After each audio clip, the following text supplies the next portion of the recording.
Hello everyone, Yadunandan बाग channel में आपका स्वागत है। आज जिस प्लांट की मैं जानकारी आपके साथ शेयर कर रहा हूँ वो है अनार का प्लांट। मैंने अपने यहाँ पे कुछ अनार के प्लांट लगा रखे हैं। मैंने दो तरह के अनार के प्लांट लगा रखे हैं। कुछ प्लांट तो मैंने बिल्कुल देसी अनार के प्लांट है जिनके अंदर फल का आकार बिल्कुल ही छोटा होता है। पकने पे जिनका छिलका बाहर से हल्का सा भूरा हो जाता है और उनका जो दाना होता है वो हल्का सा गुलाबी और खाने में थोड़ा खट्टा लगता है। और कुछ वैरायटी मैंने लगवा रखी है भगवा अनार की, जो आकार में बड़े होते हैं, बाहर से पकने के बाद सुर्ख लाल उनका छिलका हो जाता है और अंदर का दाना भी मोटा और सुर्ख लाल और खाने में बड़ा ही मीठा होता है। अगर मैं भारतवर्ष में बात करूं तो महाराष्ट्र राज्य अनार उत्पादन में नंबर 1 पे आता है और नंबर 2 पे अब नाम आता है राजस्थान राज्य का। अनार की अगर मैं बात करूं तो आप इसको किसी भी तरह की ज़मीन में, यानी कि बंजर से बंजर ज़मीन के ऊपर भी अनार की प्लांटेशन की जा सकती है। और इसी वजह से जो राजस्थान का पश्चिमी एरिया है, जोधपुर, बाड़मेर, जालोर, सांचौर, उन एरियाओं में जिसे रेगिस्तान कंसीडर किया जाता है पारंपरिक खेती के हिसाब से, वहाँ पे भी अनार का पौधा बड़ा ही फल रहा है, फूल रहा है और फल भी दे रहा है।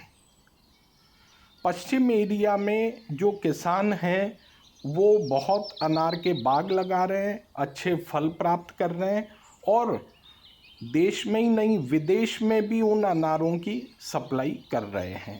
तो अनार की अगर मैं क्लाइमेट वाइज बात करूं तो अनार का पौधा हॉट क्लाइमेट इसका पसंदीदा क्लाइमेट है। गर्म तापमान में अनार का पौधा अच्छे से सरवाइव करता है।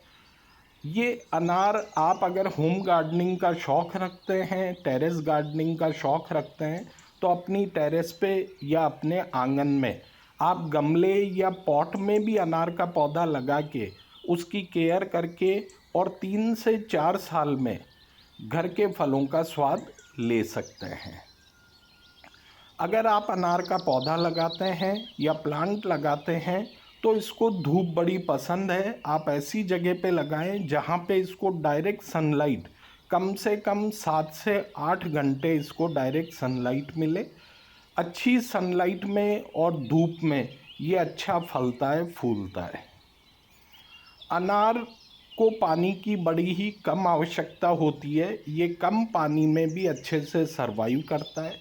अब मैं बात करता हूँ अनार के प्लांट्स लगाना कोई बड़ा इशू नहीं है। आप बंजर से बंजर ज़मीन में भी इसकी प्लांट लगा सकते हैं, ये अच्छे से ग्रो करता है। पर ये जैसा कि फ्रूट प्लांट है तो हमारा पर्पज़ होता है इस पे फ्रूट लेने का।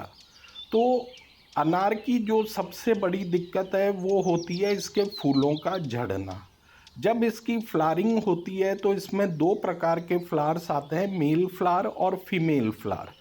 मेल फ्लावर का केवल पॉलिनेशन का काम होता है और एक समय बाद प्राकृतिक रूप से वो झड़ जाते हैं और फीमेल फ्लावर जो होते हैं उन्हीं पे फ्रूट की सेटिंग होती है, उसी पे फ्रूट लगते हैं। तो जब फ्लावरिंग आने का समय होता है तो मैं अपने यहाँ पे जो करता हूँ वो आपके साथ शेयर कर रहा हूँ कि एक तो इसको पानी देना कम कर देता हूँ। पानी केवल इतना सा देता हूँ कि इसकी जड़ों में नमी बनी रहे, तो उससे इस पे अच्छी फ्लावरिंग आती है। और फ्लावरिंग से पहले इस पे खाद का थोड़ा सा ध्यान रखना पड़ता है। तो ऑर्गेनिक पर्पस से आप इसको गोबर का खाद, गाय के गोबर का खाद आप इसके लिए अच्छा होता है। वर्मी कंपोस्ट आप दे सकते हैं। मैं जो अपने यहाँ पे इसको खाद के स्वरूप में सूखी पत्तियों से बना हुआ खाद देता हूँ। और दूसरा, जब इसकी फ्लावरिंग का मेरे यहाँ पे टाइम होता है तो उससे करीब 1-1.5 महीने पहले मस्टर्ड केक का लिक्विड फर्टिलाइज़र, यानी कि सरसों की खली का बना हुआ लिक्विड फर्टिलाइज़र मैं इनको देता हूँ। तो मेरे यहाँ पे ये अच्छे से चल रहे हैं, अच्छी फ्लावरिंग देते हैं और मैं इनसे फ्रूट भी लेता हूँ।